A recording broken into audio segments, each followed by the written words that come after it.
नमस्कार मित्रांनो, स्वागत करतो पुन्हा एकदा आपल्या चॅनलवर। मी तुमचा मित्र भूषण आणि तुम्ही बघत आहात भूषण दी प्राईड ऑफ इंडिया। नागपंचमीच्या दुसऱ्या भागामध्ये आपल्या मनापासून सहर्ष स्वागत करतो।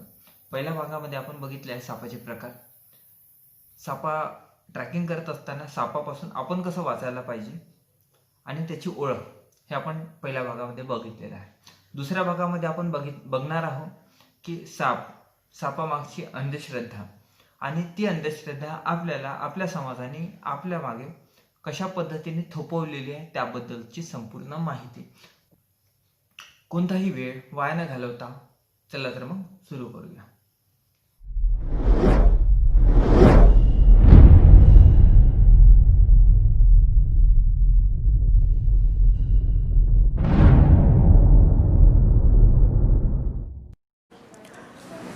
दुसरं असं की नागपंचमीला साप साक्षात दर्शन देतो असं दाखवले जातात। बऱ्याच ठिकाणी चुकीचे व्हिडिओ आजच्या दिवशी व्हायरल केले जात असतात, प्रसार माध्यमांपर्यंत ते पोहोचवले जात असतात आणि मग सांगितलं जात असतं की आजच तो दिसला होता वारुळाजवळ। बरेचदा काही स्त्रिया पुरुषसुद्धा वारुळामध्ये दूध टाकत असतात, त्या ओलाव्यातून साप बाहेर येत असतो। साप स्वतःसाठी कुठलंही बीळ खोदत नाही हे मुळात समजून घ्या। वारूळ हे उधळीने निर्माण केलेलं असतं किंवा ज्या बिळांमध्ये साप शिरताना तुम्हाला दिसतो ते बिळ एक तर उंदराचे असतात किंवा सस्यांचे असतात। शेतांच्या परिसरात ससेसुद्धा बीळ या पद्धतीने करून ठेवत असतात आणि त्यांचा मागोवा घेण्यासाठी, त्यांचा शिकार करण्यासाठी साप त्या बिळांमध्ये शिरत असतो। या बिळांमध्ये तुम्ही जर दूध टाकलं मोठ्या प्रमाणात आणि मोठ्या प्रमाणात दूध टाकल्यावर आतमध्ये जागा नसेल तर साप बाहेर येण्याचे चान्सेस असतात आणि अशा पद्धतीने आपल्याला सापाने दर्शन दिलं असं आपण म्हणत असतो, जेव्हा की त्याचं कारण ते असतं।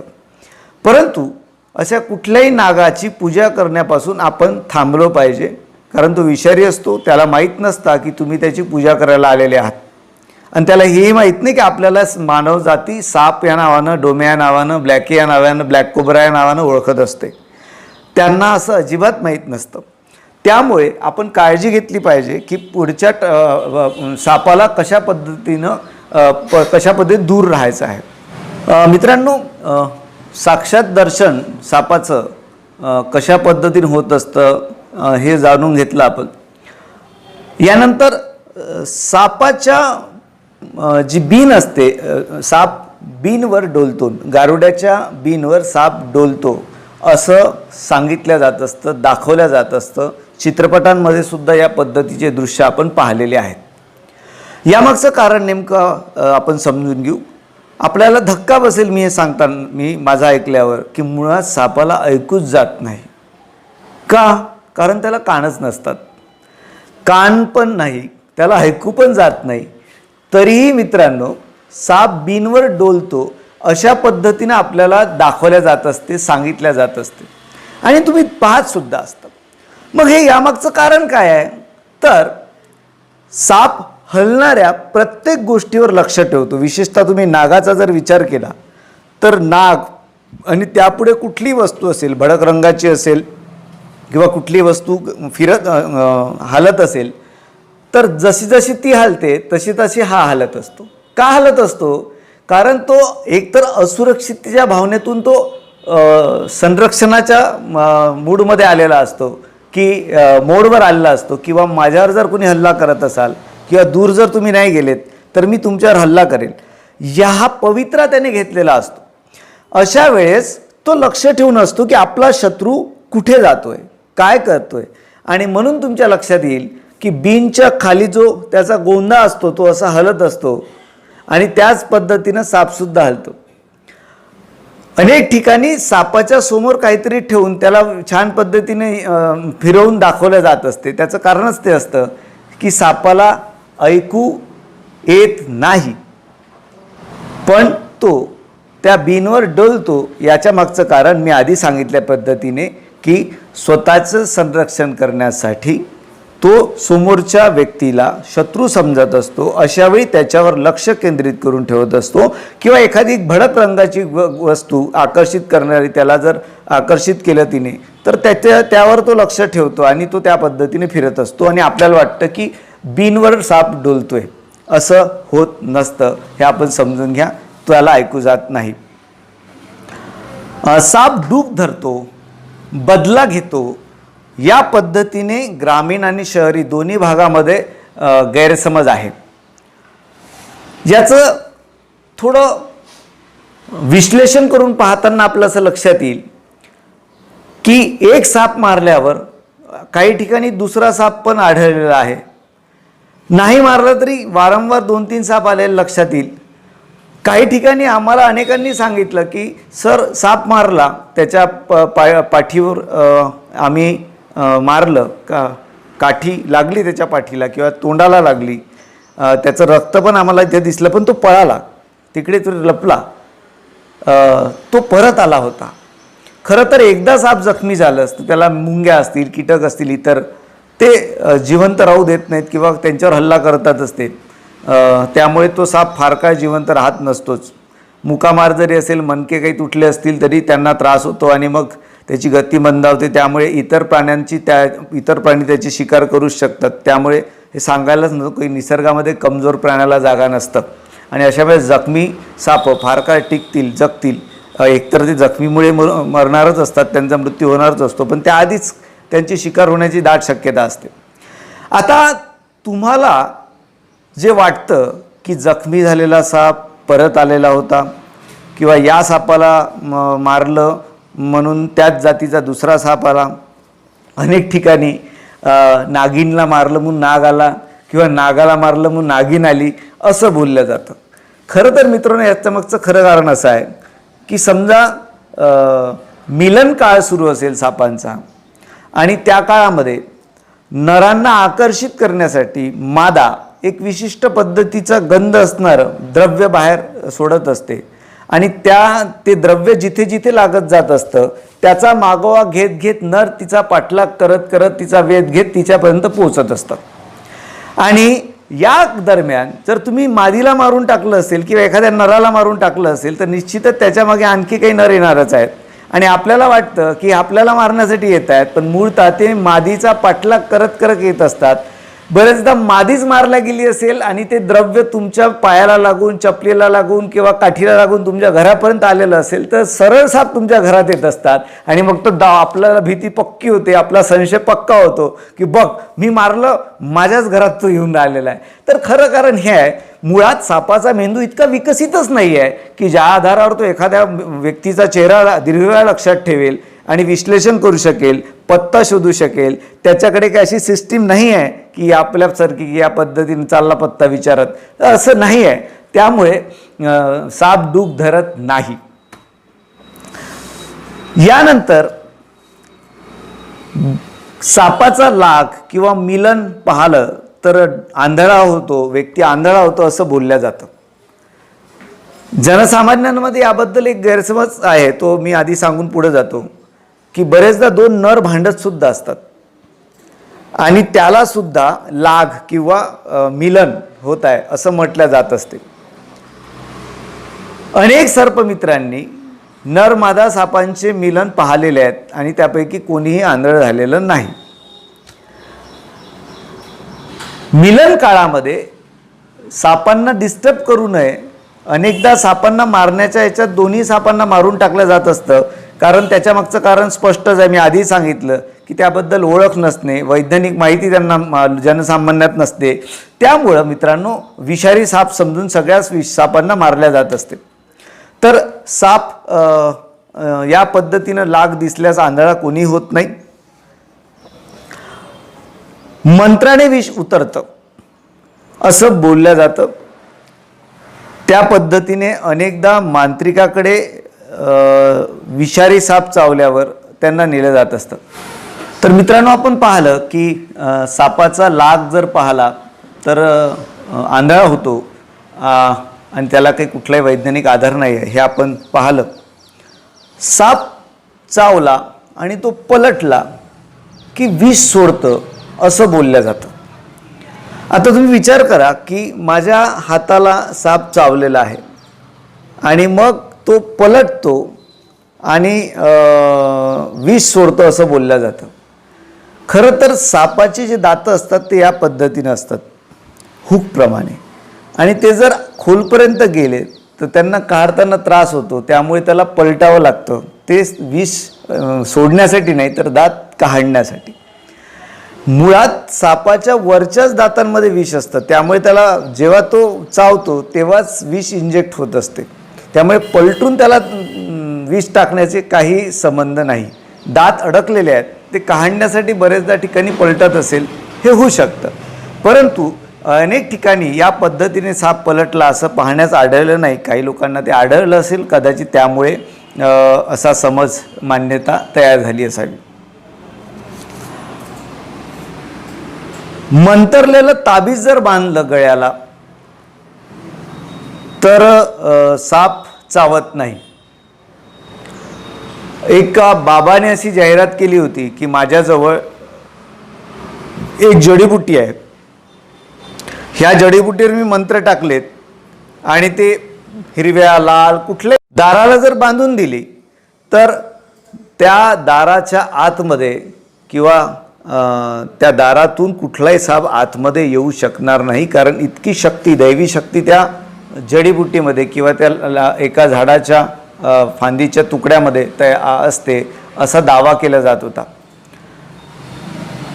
आम्ही स्वतः तिथे कार्यकर्ते जेव्हा गेलो, त्या बाबाला आम्ही विचारलं, त्याला म्हटलं ठीक आहे, तुला असं वाटतं ना की आतमध्ये येणार नाही? तर म्हणाला हो, नाही येणार.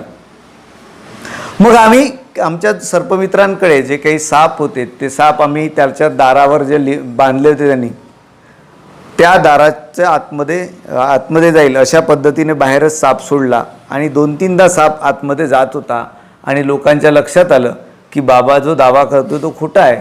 काही 50, 100, 200, 500 अशा पद्धतीनं पैसे घेऊन त्यांनी ते जडीबुटीचा सांगून काहीतरी वस्तू विकली होती, लाकडा कुठलं तरी लाकूड तो विकत होता. त्याच पद्धतीनं ताबीजाबद्दलही बोलल्या जात असते की ताबीज जर गळ्यात बांधून राहिलो, हाताला दंडाला बांधून राहिलो तर साप चावत नाही, त्याचा त्या सापावर कुठलाच परिणाम होत नाही. तुम्ही सापासाठी सुरक्षितता जोपर्यंत ठेवत नाही, तुम्ही सुरक्षितता घेत नाही, सुरक्षितता बाळगत नाही, काळजी घेत नाही, तोपर्यंत तुम्ही त्याच्या दंशापासून वाचू शकत नाही.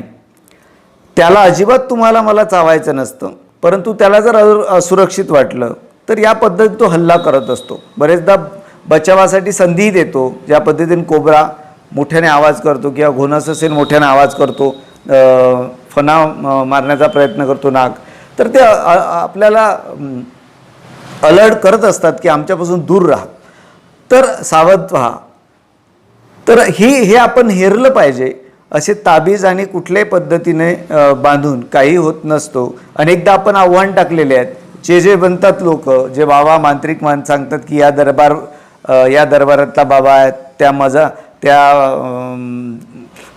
मजारामधले बाबा आहेत किंवा कुठल्या तरी एखादा मांत्रिक आहे आणि तो काहीतरी भारलेला धागा किंवा भारलेला ताबीज देत असेल आणि त्याच्यावर दावा करत असेल की हे दंडाला गळ्याला बांधलं साप चावणार नाही, त्याला आपण आव्हान टाकतो. मी आताही तुमच्या माध्यमातून टाकतोय की ज्याला असं वाटतं की असं मंतरलेलं ताबीज आपल्या गळ्यात बांधलं तर आपल्याला साप चावू शकत नाही, त्याने आमचं आव्हान स्वीकारावं, लेखी प्रक्रिया पूर्ण करून स्वीकारावं आणि आम्ही साप त्यांच्यापर्यंत पोहोचवण्याची व्यवस्था करू. सापाने जर त्याला चावलं, त्याने हातावर खेळवावेत. हातात साप खेळवल्यानंतर साप त्याच्यात दूर जायला पाहिजे, चावायला नको.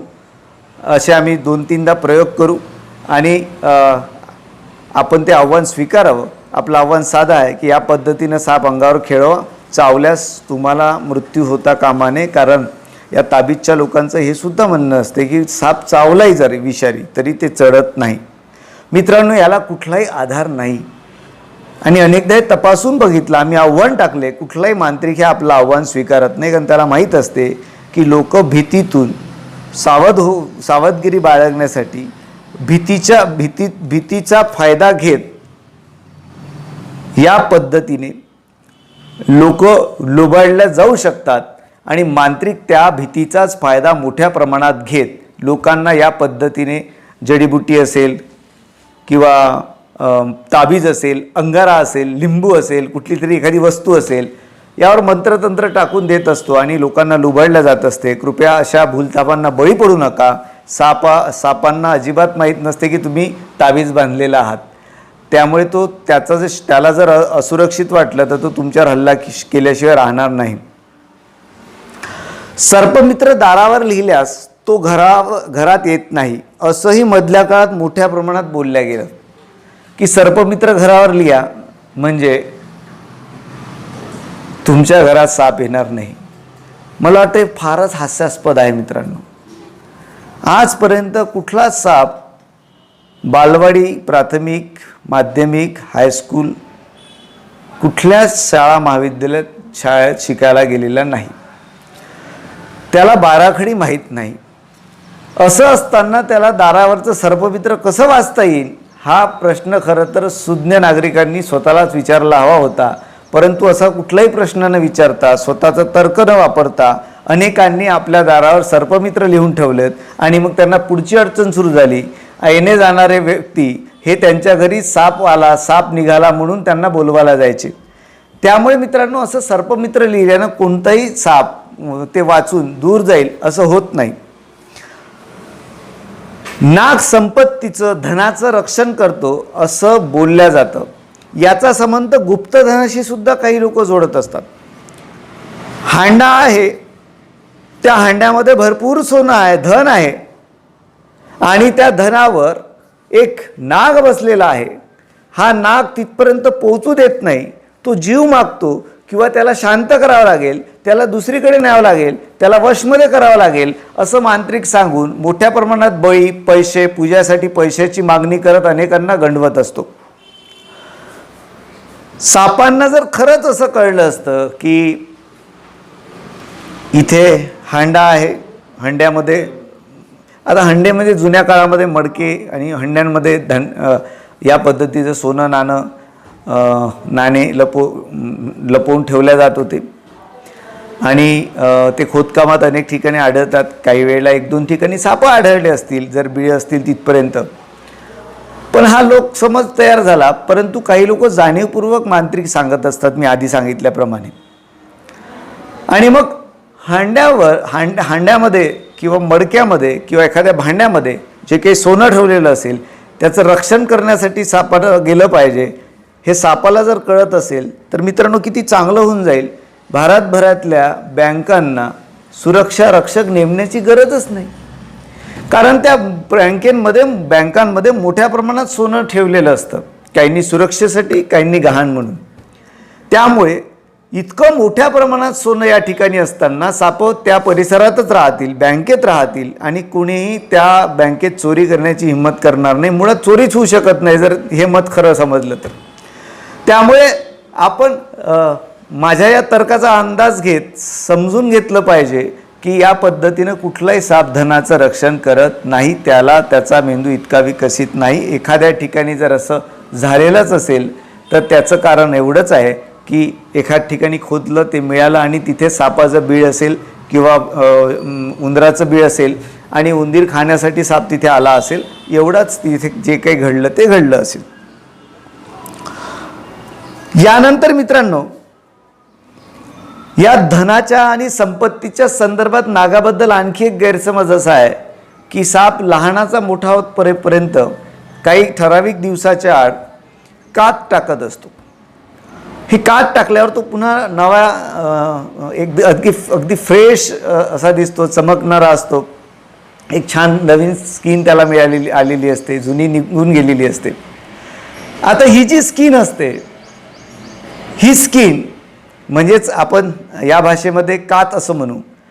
ही कात जर तुमच्या तिजोरीत तुम्ही ठेवले, पॉकेटमध्ये ठेवले किंवा पैसे जिथे तुम्ही ठेवता तिथे जर ठेवले तर संपत्तीत वाढ होते असं बोललं जातं. असं जर खरंच झालं असतं तर मित्रांनो, तुमचा माझा देश गरीब राहिला नसता. घराघरात आम्ही सापं पोचले असते. कशासाठी तर फक्त कात टाक, पाहिजे ते देतो. मग कात धरली आणि ते टाकून दिली. काही कमवायचं नाही, काही मेहनत करायची नाही, शेती करायची नाही, उद्योगधंदे करायचे नाही, कुठल्याच पद्धतीने काही करायचं नाही. साप पोसायचे, त्यांना अंडी खाऊ घालायची, त्यांना बेडकं खाऊ घालायची, त्यांना उंदरं खाऊ घालायचे. त्यांना एवढंच म्हणायचं की बाळा काय करायचं ते कर, फक्त कात देत चल. कात घ्यायची, आपल्या पॉकेटमध्ये ठेवायची, आपल्या बँक लॉकरमध्ये ठेवायची, आपल्या घरच्या लॉकरमध्ये ठेवायची आणि मग इतका पैसा आला असता की वर्ल्ड बँकेने भारताकडे मागण्या केल्या असते की काही हरकत नाही, तुम्हाला पाहिजे त्या पद्धतीनं आम्ही तुम्हाला मदत करू, पण आधी तुम्ही आम्हाला आर्थिक मदत करा, इतरांना आम्हाला मदत करायची आणि आपला देश गरीब राहिला नसता. मित्रांनो, एक कृपया समजून घ्या. पाण्याच्या आत जर साप चावला, पाण्याच्या आतमध्ये जर साप चावला, पाण्यात तुम्ही फिरत आहात, पोहत आहात आणि तुम्हाला जर साप चावला तर तो चढत नाही. म्हणजे काय, त्याचं विष चढत नाही, तुम्हाला त्या विषापासून काही होऊ शकत नाही. अनेक ठिकाणी असं बोललं जातं की रविवारी जर पाण्यातला साप चावला तर आपण मरत नाही. मुळात पाण्यातला जो साप आहे, ज्याला काही ठिकाणी धोंड्या नावाने ओळखलं जातं, हा साप मुळातच विषारी नसतो, तो बिनविषारी साप आहे. आणि पाण्यामध्ये मोठ्या प्रमाणात ही सापं राहतात आणि मग पाण्यातला साप डसला की मरत नसते, हा समज त्यातूनच विकसित झालेला आहे. साप कुठे होता? पाण्यात होता, मग काही होणार नाही, कारण पाण्यातला साप चावला की चढत नसते, आपल्याला विष चढत नसते, या पद्धतीने आपण बोलल्या गेलो. अनेक ठिकाणी पाण्यातले साप म्हणजे धोंड्या, ज्याला आपण पांदिवड सुद्धा म्हणतो, हा पांदिवड साप चावला असेल आणि मग वारंवार लक्षात आलं की अशा पद्धतीचा पाण्यातला साप चावला की विष चढत नाही. परंतु समुद्री साप हे मोठ्या प्रमाणात विषारी असतात, नागसुद्धा चांगला पोहू शकतो, त्यामुळे विषारी सापसुद्धा पाण्यात राहू शकतात. ते चावल्यास 100% उपचार न झाल्यास तुम्ही 100% म्हणजे जे साप विषारी आहेत, जे पाण्यामध्ये शिरलेले आहेत, एखादा विषारी साप आहे आणि त्याने जर तुम्हाला चावलं तर त्यांनी जर तुमच्या शरीरात विष टाकलं आणि उपचार झाले नाहीत तर तुमचा मृत्यू होऊ शकतो. त्यामुळे पाण्यातला साप विषारी नसतो असं म्हणणं बरोबर नाही. पाण्यामध्ये इतरही साप राहू शकतात. रविवारी पाण्याचा साप चावला तर तो काही होत नाही असं म्हणणंसुद्धा चुकीचं आहे. दिवसाचा आणि त्यांच्या विषाचा काही संबंध नाही. पाण्यातलाच राहणारा साप, ज्याला आपण पांदिवड म्हणतो, तो मुळातच बिनविषारी आहे. इच्छाधारी नागिन असते असं बोलल्या जातं. आणि इच्छाधारी कधी होते? जेव्हा ही 100 वर्ष जगते. एकदा काही 100 वर्ष जगली की मग हिच्यात सिद्धी येते किंवा अशी अतींद्रिय शक्ती निर्माण होते की मग ही कधीही स्त्री होऊ शकते, कधीही नागिन होऊ शकते. आणि या पद्धतीचं अनलॉजिकल मांडणी सध्या मोठ्या प्रमाणात टी व्ही सिरियल्समधून आपण आपल्या सगळ्यांच्या घरात पाहायला मिळते आहे. सगळ्यात आधी समजून घ्या, 100 वर्ष कुठलाच साप जगत नाही. अनेक सर्पोद्यानांमध्ये यावर संशोधन झालेलं आहे आणि निसर्गामध्ये एखादा प्राणी दीर्घकाळ जगण्याचे मुळात शक्य नसतं, परंतु एखाद्या ठिकाणी पोचला असताना सुद्धा तो जगलेला नाही. त्यांची एक मर्यादा आहे आणि काही वर्ष, 15 वर्ष, 8 वर्ष, 4 वर्ष, 2 वर्ष, 3 वर्ष, जे काही आढळले असतील निरीक्षणातून, त्या पद्धतीने तो संपून जात असतो, मरण पावतो. त्यामुळे 100 वर्ष साप जगतो हा मुळातच मुद्दा चुकीचा आहे. आणि इच्छाधारी नागिन अशा नावाची कुठलीच गोष्ट अस्तित्वात नाही. त्यानंतर धामण नावाचा जो साप आहे, जातीचा साप, त्याला कॅट स्नेक, रॅट स्नेक सुद्धा म्हणतात. हा साप जर तुम्हाला जात आहे, तुम्हाला दिसला तर तो विषारी नाही आहे असं बोललं जातं. परंतु तो जरी विषारी नसेल तरी त्याच्या शेपटीमध्ये काटा असतो, हा ती काटा मारते आणि मग आपल्याला विष चढते असं बोललं जातं. तर हे चुकीचं आहे. अशा पद्धतीने सापाच्या शेपटीला, म्हणजे धामण नावाच्या जातीच्या सापाच्या शेपटीला अजिबात या पद्धतीचा काटा, विषारी काटा नसतो. मित्रांनो, ज्या पद्धतीने आपण पाहिलं की इच्छाधारी नाग नसतो, नागिन नसते, त्याच पद्धतीने मणिधारी नाग असतो असं बोललं जातं. मणिधारी नागाची संकल्पना अधिक रूढ करण्याची जर कोणाला श्रेय दिलं पाहिजे तर या संदर्भातले दृश्य आणि दावे करणारे चित्रपट, त्यातले ते गाणे आणि मग त्यांनी ते मणी डोक्यावर ठेवून नाचणे आणि त्या मणीला मिळवण्यासाठी गारुडी, मग तो त्याचा व्हिलन आणि ते सगळ्या गोष्टी दाखवल्या जात असतात. हा मणी जर तुमच्या हातात राहिला किंवा असला, जवळ असला, तुमच्या जो सिद्धी प्राप्त असते, तुमच्या जो शक्ती निर्माण होते, मनासारखं तुम्ही करू शकता. आणि हा मणी इतका महत्त्वाचा असल्यामुळे त्यांना सुरक्षा देण्याची जबाबदारी हे त्या नागांची असते. असं सगळा एक कल्पनाविलास, कल्पना आविष्कार सगळा केला गेलेला आहे. याला मोठ्या प्रमाणात जनसामान्य लोक बळी पडत असतात. अखिल भारतीय अंधश्रद्धा निर्मूलन समितीकडे अशा बऱ्याच तक्रारी आलेल्या आहेत की बऱ्याच गारुडींनी, मांत्रिक लोकांनी आणि काही लोकांना असा दावा केला की आमच्या संपर्कात काही लोक आहेत ज्यांच्याकडे इच्छाधारी नागाचे मणी आहेत किंवा नागमणी आहे. याचं डेमॉन्स्ट्रेशनसुद्धा काही लोकांना दिलं गेलं. काही गारुडींनी नागाच्या फण्यावर आर्टिफिशियल जे काही डायमंड्स असतील ते चिटकवून ठेवलेत कशाच्या तरी माध्यमातून आणि मग त्यावर प्रकाश पाडणे आणि ते दाखवून देणे या पद्धतीचंही करण्यात आलेलं आहे. जनसामान्यांना तिथपर्यंत पोचत नाहीत. नागाला जवळून पाहता येणार नाही, मग अंधारात नाग दाखवणे किंवा कसा तरी काहीतरी भ्रम निर्माण करण्याचा प्रयत्न करून त्याला विश्वास देण्याचा प्रयत्न करणे की खरंच नागाच्या डोक्यावर जो आहे तो मणीच आहे. अशा पद्धतीने सगळं केल्या जात असते आणि लाखो रुपये घेतले जात असतात. काही लोक म्हणतात की आम्हाला पैसे लागतील, पैसे मिळाले तर आम्ही शोधून देऊ असा मणी, याला दिला होता, त्याला दिला होता. त्या मांत्रिकाचेच किंवा त्या व्यक्तीचे अशा काही टोळ्या आहेत लोकांना लुबाडण्यासाठी तयार असणाऱ्या. टोळीतलाच कुठला तरी सदस्य असतो, त्याला संपर्क केला जात असते आणि एखाद्या व्यक्तीला सांगितलं जात असते त्याच्यासमोर, त्याच्या माध्यमातून की हो मला पण मिळाला, एवढी संपत्ती माझ्याजवळ निर्माण झालेली आहे. असा विश्वास देऊन या मणींच्या मागे अनेक लोक लागलेले आहेत.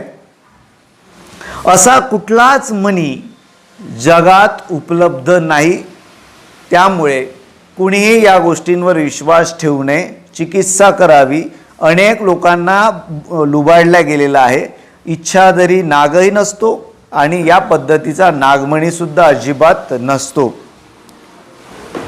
शेंडीधारी साप असतो किंवा डोक्यावर त्याच्या शेंडी असते किंवा डोक्यामध्ये पिसं आलेले असतात, शेंडी असते, या पद्धतीनं बोलल्या जातं. केसांची शेंडी असते अशा पद्धतीने बोलल्या जातं आणि असं दावाही केला जातो. काही लोक म्हणतात सुद्धा की आम्ही पाहिलेलं आहे.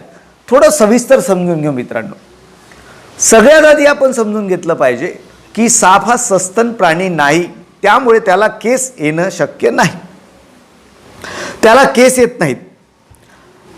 मग आता जे लोक म्हणतात की आम्ही केस असणारा नाग पाहला, गारुड्याकडे पाहला किंवा काही लोकांकडे पाहला, एखाद्या टोळीकडे पाहला, तर त्याला दोन कारणं आहेत. पहिलं कारण असं आहे मित्रांनो की बरेचदा कात टाकत असताना शरीरावरची पूर्ण कात निघून जाते, परंतु डोक्यावर, डोळ्याच्या बाजूवरती काही ठिकाणी जर कात तशीच राहिलेली असेल, काही काळानं तीही निघून जातं, परंतु डोक्यावर राहिलेली असेल आणि मग अशात जर कोणीतरी व्यक्तींनी त्याला पाहिलं तर निश्चित त्याला वाटण्याची दाट शक्यता आहे की याच्या डोक्यावर कुठले तरी पिसं उगवलेले आहेत. मुळात ते काही वेळा निघून जातं, कारण त्याला काही घासल्या गेलं की ते पण निघून जात असतं आणि तो एक चमकणारा, छान नॉर्मल असणारा साप आपल्याला पाहायला मिळतो. परंतु तेव्हा तर त्याला असं वाटू शकतं की याच्या डोक्यावर पिसं उगवलेली आहेत. दुसरं असं, बरेचदा गारुडी असतील किंवा इतर लोक असतील ज्यांना असा नाग आमच्याकडे आहे आणि तो मोठ्या प्रमाणात दैवी शक्ती असणारा आहे आणि त्यातून तुम्ही घरी जर याला ठेवलात तर तुमच्या संपत्तीत वाढ होईल असा दावा करून काही हे लोक नागाच्या डोक्यामध्ये पक्ष्यांचे किंवा कोंबडींचे पिसं रोवतात, त्याला जखमी करतात आणि आपल्याला दाखवण्याचा प्रयत्न करतात की सापाला शेंडी आलेली आहे डोक्यावर किंवा केस उगवलेले आहेत, त्याला या पद्धतीनं विशिष्ट ठिकाणी डोक्यावर केस आलेले आहेत. तर खरं तर त्याला येऊ शकत नाही, पहिले मी सांगितलं. दुसरं असं की कात त्या ठिकाणी जर तुम्हाला दिसली तर तुम्हाला ते शेंडी आली, केस आलेत असं बोलू शकता तुम्ही. किंवा तिसरं, या पद्धतीनं कृत्रिम पद्धतीनं पिसं रुतवले जात असतात, खुपसले जात असतात आणि त्याला जखमी केल्या जात असते. दुतोंड्या साप असतो, ज्याला मांडोळ असं म्हणतो आपण. आणि तुम्ही नेहमी वर्तमानपत्रांमध्ये बातम्या वाचल्या असेल की मांडोळ सापाच्या तस्करीत इतक्यांना अटक तितक्यांना अटक. सापांचं तस्करी करणे, सापांची स्किनचीच तस्करी करणे, सापांच्या विषाची तस्करी करणे, या सगळ्या गोष्टींसाठी कायद्याअंतर्गत गुन्हे दाखल होत असतात. मांडोळ जातीबद्दल आपण पाहिलं पाहिजे की मांडोळ जात गारुडी जे असतात, हे गारुडी काय करतात की बरेचदा सापाची, त्या मांडोळ सापाची गाठ बांधून दाखवतात. त्याला सांगतात की बा यामध्ये कुठलं हाड वगैरे नाही आहे, मणके नाही आहेत त्याला. तर असं नसतं, सापाला मणके असतातच. परंतु मांडोळ या सापाबद्दल फार मोठ्या अंधश्रद्धा आहेत. संपत्तीसाठी म्हणा किंवा वेगवेगळ्या गोष्टींसाठी म्हणा, हा साप हवा असतो अनेकांना. आणि त्यासाठी गारुडी असतील किंवा साप पकडणारे लोक असतील, मी त्यात सर्पमित्र हा शब्द वापरत नाही आहे, साप पकडणारे अनेक लोक असतात ज्यांना विक्री करायची असते. असे लोक या सापांची विक्री करत असतात. अशा प्रकारचे साप आम्हाला हवे आहेत म्हणून अनेक लोक, मांत्रिक असतील किंवा काही लोक, मागणी करत असतात सर्पमित्रांकडे. हे सर्पमित्र वन विभागाला माहिती देत असतात, त्यामुळे अनेक टोळ्यांचे पर्दाफाश झालेला आहे. मांडोळ साप हा दुतोंडी असतो. काय होतं, त्याचा चेहरा आणि शेपटी बरेचदा सारखं दिसत असल्यामुळं, आणि डोळे फार छोटे छोटे असतात. बरेचदा गारुडी लोक काय करतात की मांडोळला शेपटीच्या बाजूनं सुद्धा दोन कृत्रिम छोटे टिपके लावून देतात किंवा जखम करून देतात, त्याला डोळे म्हणून सांगतात. 6 महिने या बाजून चालतो, 6 महिने त्या बाजूने सांगतो, असं दावा करत असतात. हे दावे अवैज्ञानिक आहेत, खोटे आहेत. मांडोळ साप हा इतर सापांसारखाच नॉर्मल साप आहे. त्याचा कुठल्याही चमत्कारिक गोष्टींसाठी किंवा अतींद्रिय शक्ती मिळवण्यासाठी किंवा गुप्तधन शोधण्यासाठी काही ठिकाणी जो वापर होत असतो, तो करणे हा कायद्याने गुन्हा आहे. त्याची तस्करी करणे हे कायद्याने गुन्हा आहे. त्यामुळे कृपया या अशा अफवांवर विश्वास ठेवून स्वतःला अडचण निर्माण करून घेऊ नका.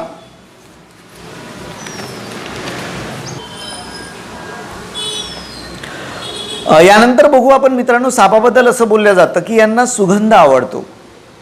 आणि पारिजातक असेल, यासारख्या चाफा असेल, विशेषतः पारिजातकाबद्दल बोललं जातं की हे झाड घरी राहू नये, कारण या फुलांच्या सुगंधाला आकर्षित होत साप घरामध्ये येत असतो. यामागचं नीट कारण आपण नीट समजून घेऊया. फुलांचे जे काही झाडं असतील, फुलझाडं असतील, या फुलांवर कीट येत असतात. त्यांना खाण्यासाठी सरडे असतील, यासारखे काही छोटे पक्षी असतील, यासारखे प्राणी येत असतात. आणि यांना खाण्यासाठी साप येत असतात. हे त्याचं खरं कारण आहे. अनेक ठिकाणी पारिजातक झाड असताना तिथे साप आलाच पाहिजे असं होत नसतं. इतर ठिकाणी जर त्याला पर्याय असतील तर एखाद दिवस येऊनही जात असेल तर माहीत पडत नाही. परंतु असं गरजेचं नाही की फुलझाड असेल तरच साप त्या झाडावर येईल. अनेक झाडांवर साप असतात, अंडी खाण्यासाठी आलेले असतात. जिथं घरटी असतील किंवा घरट्यांच्या शोधात तो आलेला असतो, त्याला त्याच्या भक्ष्याची गंध मिळाली तर तो कुठेही जाऊ शकतो. त्यामुळे सुगंधित फुलांच्याच झाडाजवळ साप आढळतात हे पूर्णपणे खरं नाही आहे. आणि ते आढळत असतील तर ते का आढळलेले आहेत याचंही मी तुम्हाला सांगितलं. गरोदर स्त्रीची सावली किंवा मासिक पाळी सुरू असणाऱ्या स्त्रीची सावली जर सापावर पडली तर साप आंधळे होतात असंही बोललं जातं. काही लोक याचे पुरावे सुद्धा देतात की मी पाहिला, त्याचे डोळे पांढरे झाले होते, अचानक त्याचे डोळे पांढरे झाले होते. अशा पद्धतीनं दावे केले जात असतात. आता मगाशी मी तुम्हाला सांगितलं होतं की साप कात टाकतो. ती कात संपूर्ण शरीराचीच त्याची असते, अतिशय म्हणजे ओठांपासून तर शेपटीच्या शेवटच्या टोकापर्यंत. त्या डोळ्यांत सुद्धा आलेले असतात. आणि ज्या वेळेला शेवटच्या स्टेजवर आलेली असते कात, जेव्हा आता निघणार आहे त्यावेळेस सापाला दिसत नसतं. त्याची चाल अत्यंत मंद झालेली असते. अत्यंत सावध पद्धतीनं हळुवारपणे वेध घेत घेत कंपनांचा आधार घेत घेत भक्ष्यांचा गंधाचा आधार घेत घेत जिभेच्या माध्यमातून तो आपला प्रवास करत असतो आणि कुठून तरी छोट्या जागेतून जाऊन आपली कात काढण्याचा तो धडपडीत असतो. अशा काळामध्ये त्याला दूरचं फारसं दिसत नसतेच. आणि अशा काळात एखादा व्यक्तीनं जर त्याला पाहिलं, विशेषतः मासिक पाळी सुरू असणारी स्त्री असेल किंवा गर्भवती स्त्री असेल, तर मग तिला असं वाटणं साहजिक आहे किंवा असा लोकप्रचार होणं साहजिक आहे की तुझी सावली पडली आणि त्यामुळे या पद्धतीनं तो आंधळा झाला. मुळात मासिक पाळी असताना स्त्री अशुद्ध असते हे मांडणंच मुळात अवैज्ञानिक आहे आणि अंधश्रद्धा आहे. हा मातृत्वाच्या क्षमतेचा केला गेलेला अपमान आहे, हा स्त्रियत्वाचा अपमान आहे. त्यामुळे या काळात अशी स्त्री अपवित्र असते हे मानणं अत्यंत चुकीचं आहे. ही मानसिकता आता बदलली पाहिजे. दुसरं असं की या पद्धतीनं कोणतेही साप आंधळे होत नसतात. लगेच काही तासात, काही 1-2 दिवसांमध्ये सापांची कात निघून गेल्यास हेच साप तुम्हाला व्यवस्थित झालेले लक्षात येतील. परंतु या काळामध्ये निळसर पांढुरके डोळे त्याचे दिसणं स्वाभाविक आहे, कारण त्याच्यावर एक आवरण आलेलं असतं त्याच्या कातेचं. ते निघून गेलं की सामान्य साप दिसत असतो. त्यामुळे या म्हणण्याला कुठलाही अर्थ नाही आहे. साप अमर असतो असं बोललं जातं. साप अजिबात अमर नसतो. जगात कोणीही अमर नाही. प्रत्येकाच्या शरीराच्या आणि जेनेटिक पद्धतीने आणि होणारे रोग असतील, निसर्गात जगत असताना झालेले अपघात असतील, शिकार असतील, यावर सगळे झालेले आजार असतील, यावर विसंबून आहेत की आपण किती काळ जगू शकतो. परंतु प्रत्येकाला अंत आहे, प्रत्येकाला मरण आहे. त्यामुळे सापाला सुद्धा हा नियम लागू होतो. कुठला साप अमर नसतो. एखादा साप आपण वर्षभर किंवा पूर्णपणे पाहत नसल्यामुळे कदाचित हा समज वाढलेला असू शकतो. परंतु सर्पोद्यानामध्ये अनेक साप या पद्धतीनं जन्मापासून काही वर्षापर्यंत राहिलेले आहेत, मृत्यू झालेले आहेत. त्यामुळे आपल्याकडे सबळ पुरावे आहेत की असा कुठलाही साप अमर होत नाही. नाग अंगात येतो असं बोललं जातं. नागपंचमीच्या दिवशी मोठ्या प्रमाणात बाऱ्या म्हटल्या जात असतात, आरती केली जात असते, काही ठिकाणी ढोल वाजवला जात असतो आणि मग असं करता करता वेगवेगळ्या ठिकाणी वेगवेगळ्या पद्धतीनं साप अंगात आल्यासारखं वागवलं जात असतं. मग सरपटलं जात असतं. अनेक लोक विचारत असतात की इतक्या खडकातून तो प्रवास करत होता, मग त्याला लागत नसेल का? आणि इतका चांगला माणूस आहे तो, त्याचे कपडे भरलेत, असं कुणी भरू देत असतं का? असं सगळे प्रश्न विचारले जात असतात. मुळात आपल्या अंगात अतींद्रिय शक्ती संचारलेली आहे. माझ्यात बाबा येतो, बुवा येतो, देवी येते असं सांगणं आणि मानणं सुद्धा तुमची प्रतिष्ठा वाढवणारं असतं, तुमच्याकडे लक्ष वेधून घेणारं असतं. तुम्हाला समाजामध्ये एक वेगळी ओळख असते, कारण या समाजामध्ये ही मान्यता आहे, रुजलेली मान्यता आहे की कुठल्या ना कुठल्या व्यक्तीच्या अंगात दैवी शक्ती असते, अस्तित्वात आलेली असते, त्यामध्ये शरीरामध्ये येत असते. आणि असे व्यक्ती तपस्येच्या बळावर किंवा याच्या बळावर हे सगळं सामर्थ्य कमवत असतात. त्यामुळे त्याला एक वेगळी आयडेंटिटी असते. आणि यासाठी म्हणा पैसा आहे, प्रतिष्ठा आहे, वेगवेगळ्या गोष्टी आहेत, यासाठी या सगळ्या गोष्टी केल्या जात असतात. त्याला साप अंगात आणणारे सुद्धा सुटून जात नाहीत, अपवाद नाहीत. ज्यांच्या अंगात साप येतात ते याच अनेक कारणातील एक कारणासाठी हे सगळ्या गोष्टी करत असतात. अनेक ठिकाणी काही प्रयोग केले गेलेले आहेत, पण असे प्रयोग करू नये आपण. मी आधीच सांगतो, काहींच्या अंगावर काचकुरी टाकल्या गेली, ज्याच्या अंगात साप आला आहे अशाच्या अंगावर काचकुरी टाकण्यात आली आणि काचकुरी एकदा तुमच्या शरीराच्या संपर्कात आली की ती कशी जीवघेण्या पद्धतीची खाज निर्माण होते हे सगळ्यांना माहीत आहे. मग ती जी दाहकता असते, ती जी काही खाज असते ती शेण लावूनच कमी करावी लागते हे आपल्याला माहीत आहे. त्यामुळे कृपा करून असा प्रयोग कोणी करू नका. त्याला टाचणी टोचणे आहेत किंवा काही गरम पाणी त्याच्यावर अंगावर टाकणे आहे, असे दुःख देणारे उपयोग करून आपल्याला अंधश्रद्धा निर्मूलन अजिबात करायचं नाही आहे. तर त्या व्यक्तीला समजून सांगा की तुझी काय अडचण आहे ते सांग. या पद्धतीनं कोणी अंगात येत नसते. तू स्वतःचे हाल करून घेऊ नको. तुझं व्यक्तिमत्व चांगलं आहे, तुला ओळख आहे, स्वतःचं एक तुझ्यात काही क्षमता आहेत त्या आपण विकसित करू, ती ओळख असली पाहिजे. हे अंगात येणे आणि कपडे फाटेपर्यंत रस्त्यावर घासत जाणे ही काही तुझी ओळख नसावी, असं त्याला तर समुपदेशन करू शकतो आपण. आणि नाहीच ऐकलं तर एक समज देऊ शकतो की आताही नाही थांबलं तर काचकुरी टाकल्याशिवाय राहणार नाही, पण वेळ प्रसंगीपर्यंत टाकू नये या मताचा मी आहे आणि विनंती करेल की असा प्रयोग कुणीही करू नये. साप कुणाच्याही अंगात येत नसतो. साप अंगात आणून जर कोणी माझ्यात अतिंद्रिय शक्ती संचारलेली आहे असा दावा करत असेल, लोकांमध्ये दहशत निर्माण करत असेल, माझं जर पूजा नाही केली तुम्ही, मला जर पाहिजे ते दिलं नाही, मला पैसे पाहिजेत, मला हे पाहिजे हे दिलं नाहीत तर तुम्ही तुमचं विनाश करेल, मी तुम्हाला त्रास देईल, मी तुम्हाला संपून टाकेल, असं जर कोणी दहशत निर्माण करत असेल तर जादूटोणा विरोधी कायद्याअंतर्गत तो गुन्हा आहे. त्यामुळे मित्रांनो, या पद्धतीनं अंगात नाग आणून आणि या पद्धतीनं वागून जर कोणी या पद्धतीनं त्रास देत असेल तर निश्चितच आपण तक्रार करू शकता. त्याचे पुरावे आपल्याकडे निश्चितच असेल, त्याची खातरजमा करून आपण घ्यावीत. यानंतर सापाचं विष उतरते असं बोललं जातं. सापाचं विष कसं उतरते तर सापाचं विष हे मंत्राने उतरतं. ग्रामीण भागामध्ये अनेक मंदिरं आहेत जिथे वेगवेगळ्या पद्धतीच्या मान्यता आहेत की या मंदिराची कडी पकडली तर सापचं विष उतरून जातं, किंवा एखाद्या देवळात घेऊन गेले तिथं मंत्रोपचार केलं की सापचं विष उतरतं. काही बाबा असतात जे ताबीज देतात, किंवा काही बाबा असतात की जे धागे देतात त्याने सापाचं विष उतरतं. काही मंत्रोपचार केल्यानं विविध पद्धतीचे मंत्रोपचार केल्याने सापाचं विष उतरतं. सोबत विंचवाचं सुद्धा विष उतरतं असं बोललं जात असतं. साप सगळेच विषारी नसतात, हे सुरुवातीच्या आपल्या पहिल्या भागामध्ये आपण पाहिलेलं आहे या व्याख्यानमालेतल्या, की आपण पाहिलं पहिल्या भागामध्ये की सगळेच साप विषारी नाहीत. विषारी साप, निमविषारी साप आणि बिनविषारी साप. आणि तुम्हाला आठवत असेल मी म्हटलं की बिनविषारी सापांची संख्या ही मोठी आहे, मोठ्या प्रमाणात बिनविषारी साप आहेत. आणि हे जर चावलेत तर अर्थातच तुमच्या शरीरामध्ये विष गेलेलं नसतंच.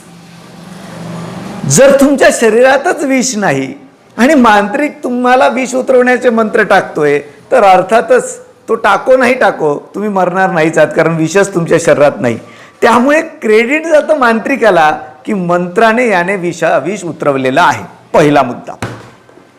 दुसरा मित्रांनो, जरी विषारी साप चावला असेल परंतु त्याने चावत असताना त्याचा दात तुम्हाला घरसटून गेला असेल किंवा त्याच्याजवळ विषच नसेल तुमच्या बॉडीमध्ये टाकण्यासाठी, तर त्याला या क्षेत्रामध्ये कोरडा चावा किंवा ड्राय बाईट असं म्हणतात.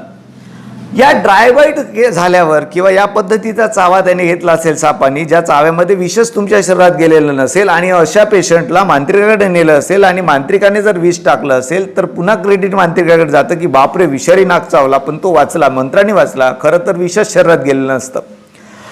म्हणून आम्ही मांत्रिकांना आव्हान टाकतो अखिल भारतीय अंधश्रद्धा निर्मूलन समितीकडनं की आम्ही विषारी साप देतो, तुम्ही तो चावून घ्या, स्वतःवर उपचार करा मंत्रतंत्राने किंवा इतरांना सांगा ज्याच्यावर तुम्हाला विश्वास असेल की आपल्यापेक्षा ग्रेट मांत्रिक आहे, त्याच्या मंत्रामध्ये जास्त पॉवर आहे, त्याला सांगा आणि हे आव्हान प्रक्रिया पूर्ण स्टॅम्प पेपरवर लिहून घ्या. ज्या काही अटी आणि शर्ती असतील त्या सगळ्या पेपरवर लिहून घेऊ आपण आणि मग या पद्धतीनं साप चावून घ्या, मंत्रतंत्र करा आणि मंत्रतंत्राच्या उपचाराच्या माध्यमातून स्वतःच्या शरीरातलं विष उतरवून घ्या किंवा तुम्हाला जे वाटते त्याच्या शरीरातलं विष उतरवून घ्या आणि त्याचा जीव वाचवा आणि 25 लाख रुपये घेऊन जा. आजपर्यंत मित्रांनो कोणत्याही मांत्रिकानं आपलं आव्हान स्वीकारलं नाही. त्याचं कारण काय मित्रांनो? त्याचं कारण एकच आहे की या जगामध्ये या पद्धतीने कुणीही सापाचं विष उतरवू शकत नाही मंत्रतंत्राने. मग याचा उपाय काय आहे? याचा उपाय एकच आहे, तो म्हणजे अँटी स्नेक वेनम, प्रतिसर्प विष. हे विष तुमच्या शरीरात गेल्यावर नंतर उपचार होत असतो आणि सापाचा विष हे वैद्यकीय उपचारातून अनॲक्टिव्ह केलं जातं असं शरीरातलं, किंवा आपण असं म्हणू शकतो की त्यावर उपचार केला असतो सामान्य भाषेमध्ये. समजा तुम्हाला असं वाटत असेल की एखाद्याने उपचार केला मंत्रतंत्राचा तर काही काही आहे का, कारवाई होऊ शकते का? तर निश्चित होऊ शकतो.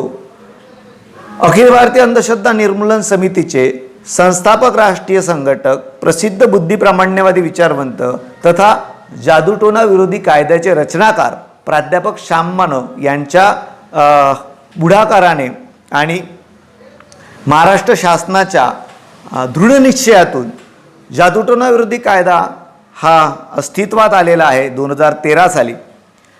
यामध्ये 9वी अनुसूची आहे. ती अनुसूची या संदर्भातच आलेली आहे.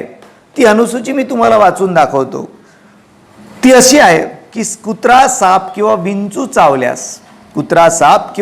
चावल्यास एखाद्या व्यक्तीला वैद्यकीय उपचार घेण्यापासून रोखून, एखाद्या व्यक्तीला साप चावलेला आहे, विंचू चावलेला आहे, कुत्रा चावलेला आहे आणि अशा व्यक्तीला तुम्ही वैद्यकीय उपचार नको घेऊ असं म्हणत आहेत. वैद्यकीय उपचार घेण्यापासून रोखून किंवा प्रतिबंध करून, अजिबात जायचं नाही. मांत्रिक सांगतात गावाची वेश ओलांडायची नाही, नाही तर तुमचा मृत्यू होऊ शकतो. कुठं जायचं नाही, घराची ओलांडायची नाही, म्हणजे प्रतिबंध करतात तुम्ही. कुत्रा, साप किंवा विंचू चावल्यास एखाद्या व्यक्तीला वैद्यकीय उपचार घेण्यापासून रोखून किंवा प्रतिबंध करून त्याऐवजी मंत्रतंत्र, गंडे दोरे किंवा यासारखे उपचार करणे कायद्याने गुन्हा आहे. महाराष्ट्र जादूटोना विरोधी कायद्याअंतर्गत खरं तर याचं शॉर्ट फॉर्म आपण वापरत असतो. जादूटोना विरोधी कायद्याअंतर्गत अनुसूची 9 नुसार या पद्धतीने साप, विंचू, कुत्रा चावला असल्यास त्याला वैद्यकीय उपचार घेण्यापासून रोखून प्रतिबंध करून तुम्ही जर फक्त तंत्रमंत्र आणि या पद्धती, धागेदोरे या पद्धतीचे उपचार केला असेल तर तो कायद्याने गुन्हा आहे. त्यामुळे मित्रांनो, लवकरात लवकर तुम्ही डॉक्टरांकडे गेलं पाहिजे. दवाखान्यात गेल्यानंतर उपचार लवकर सुरू झाले पाहिजेत. साप कोणता होता याची काळजी, याची ओळख सुद्धा जर डॉक्टरांपर्यंत आपण पोहोचू शकलो तर लवकर उपचार सुरू होऊन जात असतात. आधी त्यांना तपासणी करावी लागत असते की तुम्हाला जो साप चावला तो विषारी आहे की नाही विषारी आहे, त्याबद्दलची काही टेस्ट होत असतात. परंतु काही आता बरेचदा सापांची ओळख झालेली असते, बरेच लोकांना साप माहीत झालेले असतात. कसा होता तो परिचय दिला तरी होऊन जाते. आणि आजच्या आपल्या पहिल्या भागामध्ये आपण विषारी सापांच्या स्क्रीनवर तुम्हाला फोटो दाखवलेलेच आहेत, त्यामुळे ते निश्चित तुम्हाला कामात पडणार आहेत की हे साप कसे आहेत. आणि क्लोज फोटो असल्यामुळे तुम्हाला ते ओळखताही सोपं येऊ शकतं. जनरली विषारी सापांचे फोटो तुमच्या मोबाईलमध्ये असू द्या, जेणेकरून तुम्हाला ओळखता येऊ शकतात की हा विषारी साप आहे की बिनविषारी साप आहे. आणि ही माहितीच महत्त्वपूर्ण असल्यामुळे तुम्हाला ती इतर ठिकाणी वारंवार कामात येणार आहेत.